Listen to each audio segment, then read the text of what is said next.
Iglesia, buenas noches. El Señor los bendiga. ¿Qué significa el verbo hecho carne? Dice en el Evangelio del apóstol Juan en el capítulo 1, en el versículo 14, y aquel verbo fue hecho carne y habitó entre nosotros, y vimos su gloria como del unigénito del Padre, lleno de gracia y de verdad. Y vamos a poner en las manos de Dios este momento, este tiempo de estudio de su palabra, pidiéndole que derrame sobre nosotros a su Espíritu Santo para que entendamos cuál es el carácter y la naturaleza de Jesús, el Verbo hecho carne. Comencemos. Para entender la magnitud de que el Verbo fuese hecho carne y haya habitado entre nosotros, es necesario ir al principio. Y empecemos por decir que la gran maravilla del Antiguo Pacto, del Antiguo Testamento, es que es una imagen de lo que venía. ¿Y qué venía? La respuesta es el Mesías, Yeshua, como es su nombre en hebreo, pero él no venía solo. Con él venía un nuevo pacto firmado con sangre, porque Dios es Dios de pactos. Y Dios cumplió. El Verbo fue hecho carne para pagar por el pecado de Adán y Eva, que pasó a toda la humanidad, a todos nosotros. Adán y Eva, que no entendieron los propósitos de Dios ni el rol que desempeñarían como padres de la humanidad, sino que decidieron desobedecer al único mandamiento que su Padre Eterno les había establecido, dándole mayor credibilidad a una desconocida serpiente que les habló. Y como resultado de ese acto de haber roto el pacto de obediencia que habían hecho con el Padre, toda la creación sufre un cambio del día a la noche. Y ellos y su simiente, nosotros, fuimos expulsados del jardín, o mejor, del reino de Dios y su presencia. El pecado de ellos pasó a todos nosotros. De un reino perfecto terminamos viviendo en un mundo caído. Sin embargo, Dios inmediatamente anuncia su plan de salvación y que lo registra el versículo 15 del capítulo 3 del libro de Génesis, en donde el Señor, hablándole a Satanás en presencia de Adán y Eva, le dice: y pondré enemistad entre ti y la mujer, y entre tu simiente y la simiente suya. Esta te herirá en la cabeza y tú le herirás en el carcañal. Ya Satanás era un perdedor. Ahora, el mismo Dios, a través de su Hijo unigénito, el Verbo hecho carne, nos reconciliaría consigo mismo. Y la pregunta es: ¿por qué Dios no hizo la más fácil y declaró una amnistía o perdón universal? Y la respuesta es porque en el reino de Dios, para que haya perdón, debe haber justicia. Entonces, el perdón alcanza a la humanidad porque la justicia de Dios recae sobre su unigénito Hijo, el Verbo hecho carne. El pecado nos convirtió en animales nocturnos. El mundo camina cómodamente en oscuridad. Se desata una guerra espiritual declarada por Dios entre la simiente de la mujer, o sea, Jesús, y Satanás. Guerra en la que todos, sin excepción, estamos metidos de pies a cabeza y que tiene unas características muy especiales.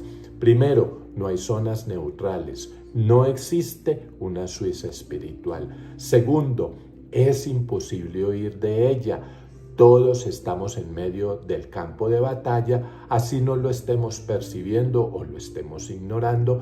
Y tercero, del lado en que nos ubiquemos, depende nuestro futuro eterno. Dios declaró la guerra, pero no nos dejó solos. Él nos dio a su Hijo hecho carne para que la librara por nosotros, pero también nos dio su palabra. Resulta que el Verbo encarna, Jesús encarna la palabra de Dios. Dice en el capítulo 1, en el versículo 1 del Evangelio de Juan: en el principio era el Verbo, este es Jesús, pero también la palabra de Dios. Y el Verbo era con Dios y el Verbo era Dios. Este Verbo es desde el principio, es eterno y no aparece en la escena de la caída, como algunos creen, como un as debajo de la manga, cuando Dios Padre anuncia que sería el Cordero de la expiación. Él estaba desde la eternidad hacia atrás, lo que es demostrable.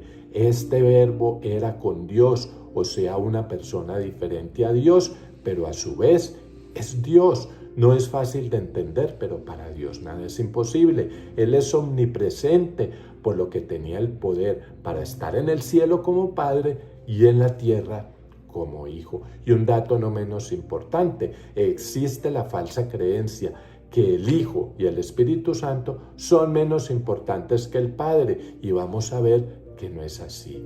Para entender lo que el Verbo hecho carne significa, debemos conocer su carácter y su naturaleza.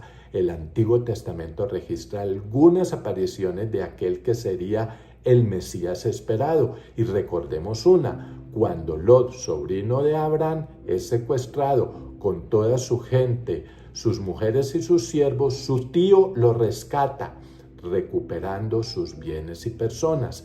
Después de ganar esa batalla y a su regreso a casa, registra el capítulo 14 del libro de Génesis. Entonces Melquisedec, rey de Salem y sacerdote del Dios Altísimo, sacó pan y vino. Miren la relación con la última cena, pan y vino, y le bendijo diciendo: bendito sea Abraham del Dios Altísimo, creador de los cielos y de la tierra, y bendito sea el Dios Altísimo que entregó tus enemigos en tu mano, y le dio a Abraham los diezmos de todo. ¿Y quién era este Melquisedec? Porque se ha convertido en debate de si este Melquisedec ¿es Cristo o no es Cristo? La carta a los Hebreos nos da luces claras de su identidad. Leámoslo, capítulo 7. Porque este Melquisedec, rey de Salem, sacerdote del Dios Altísimo, a quien asimismo dio a Abraham los diezmos de todo, cuyo nombre significa primeramente Rey de Justicia y también Rey de Salem, esto es, Rey de Paz, sin padre, sin madre, sin genealogía, que ni tiene principio de días ni fin de vida, sino hecho semejante al Hijo de Dios, permanece sacerdote para siempre. No hay duda de que este Melquisedec, rey de Salem, es Jesús, el Verbo hecho carne, y es figura de un sacerdocio eterno. Entonces, he aquí los primeros rasgos del carácter y la naturaleza de Jesús. Primero, sería sacerdote del Dios Altísimo por la eternidad. Segundo, sería rey de paz. Tercero, sería rey de justicia, porque sobre él, en su primera venida hace 2000 años, recaería toda la justicia de Dios por los pecados de la humanidad. Pero también hará justicia en su segunda venida. Ahora, observemos lo siguiente. Cuando el profeta Isaías profetizó sobre el Mesías, registra en su libro en el capítulo 9, versículos 6 y 7, porque un niño nos es nacido, hijo nos es dado, y el principado sobre su hombro, y se llamará su nombre Admirable, Consejero, Dios fuerte, Padre eterno, Príncipe de paz. Si ve la consistencia entre Melquisedec, rey de paz, y el Mesías que vendría como príncipe de paz. Y algo muy importante, este niño del que habla Isaías es Dios. Cuando el pueblo de Israel avanzaba por el desierto en su camino hacia la tierra prometida, Dios viste a Moisés de profeta por revelación del Espíritu Santo, y dice lo que registra el libro de Deuteronomio en el capítulo 18, versículo 15. Profeta de en medio de ti, estas son palabras de Moisés, de tus hermanos como yo, te levantará Jehová tu Dios, a él oiréis. No solo el Verbo hecho carne sería sacerdote del Dios Altísimo, sino profeta. Y Moisés llama a que le escuchemos, es decir, le obedezcamos. Pero algo grandioso, el mismo Isaías nos da detalles de su nacimiento en el capítulo 7, en donde dice el muy conocido versículo 14, por tanto, el Señor mismo os dará señal, he aquí que la Virgen concebirá y dará a luz un hijo y llamará su nombre Emmanuel. Y todos sabemos lo que Emmanuel significa, Dios con nosotros.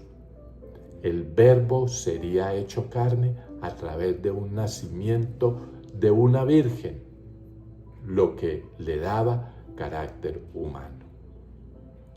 Pues bien, este versículo 14 del primer capítulo del Evangelio de Juan, y que es el que estamos estudiando y que usted está viendo en pantalla, es uno de los más estudiados, debatidos y probablemente mal interpretados y tal vez controversiales de la palabra de Dios. Y está directamente relacionado, como lo hemos dicho, con el carácter y la naturaleza de Jesús.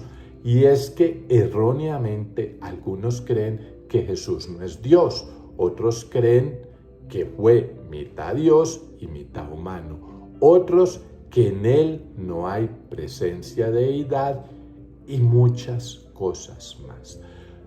Durante el primer milenio de nuestra era, o sea, después de la muerte y resurrección de Jesús, hubo 7 concilios, todos ellos debatiendo la naturaleza humana y divina de Jesús, pero en uno en específico que se celebró en el año 451, el concilio de Calcedonia, en el que participaron 520 pastores de la iglesia.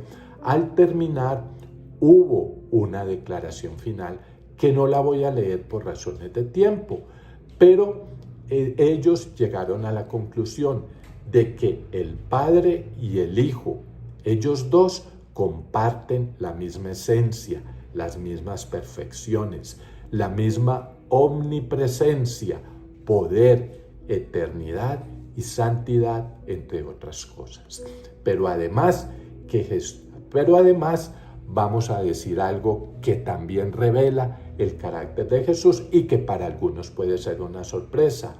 Además, Jesús, el Verbo hecho carne, es el creador de todas las cosas y las sustenta con su luz. Él es la luz. Registra los versículos 3 y 4 de ese capítulo 1 del Evangelio de Juan. Todas las cosas por Él, refiriéndose a Jesús, fueron hechas, y sin Él nada de lo que ha sido hecho fue hecho. En Él estaba la vida, y la vida era la luz de los hombres. Y también dice en los versículos 9 y 10, aquella luz verdadera que alumbra a todo hombre venía a este mundo, en el mundo estaba, y el mundo por Él fue hecho. Increíblemente, mire la grandeza de Dios. El Creador se convierte en parte de su creación. Dios, Jesús, el Verbo hecho carne. Note que no dice que fue hecho hombre, sino hecho carne. Esta descripción del Evangelio o que hace el apóstol Juan en su Evangelio nos lleva a afirmar que Él es verdaderamente hombre y también es verdaderamente Dios. Y esto lo podemos ver en la resurrección de Lázaro. Recordemos que cuando él llega a Betania, si mal no lo recuerdo, como se llamaba esa población, el Señor, al ver la escena, lloró, lo que dice de su humanidad. Pero también, después de orarle al Padre, resucitó a Lázaro, como había resucitado a la hija de Jairo y al hijo de la viuda de Naín, lo que dice de su poder, de su deidad.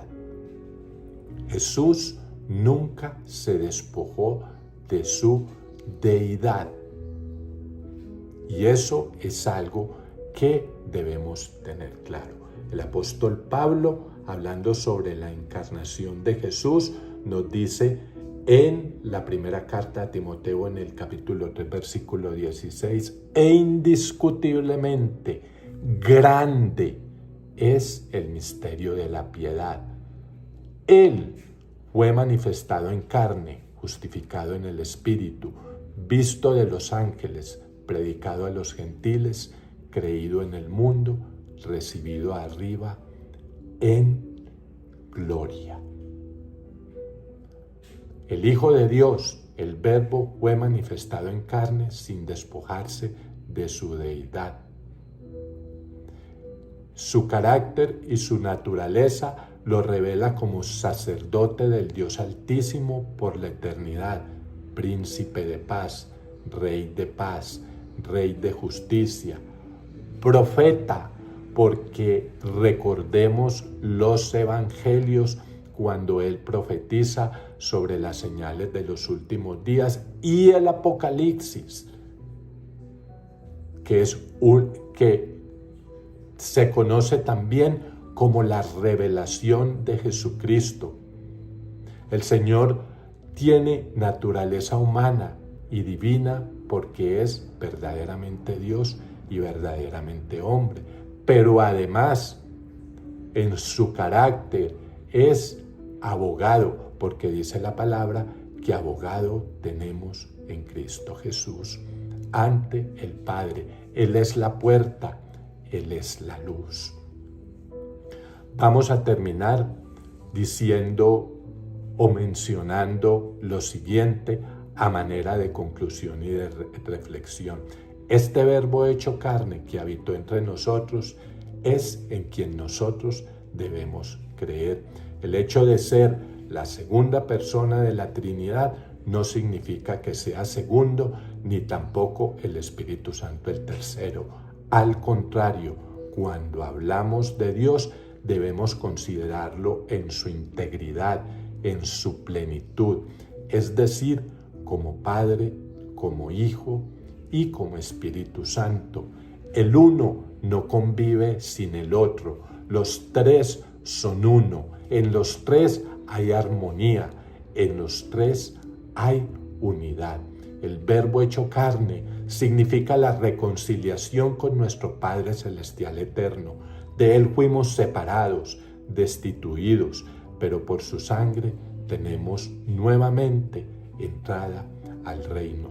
Si el Verbo no se hubiese hecho carne, obedecido al Padre, cumplido la ley, no se hubiese entregado como el Cordero de la expiación, no hubiese resucitado y vuelto al Padre y no hubiese enviado la promesa al Espíritu Santo en el día de Pentecostés, vana sería nuestra predicación y vana sería nuestra fe.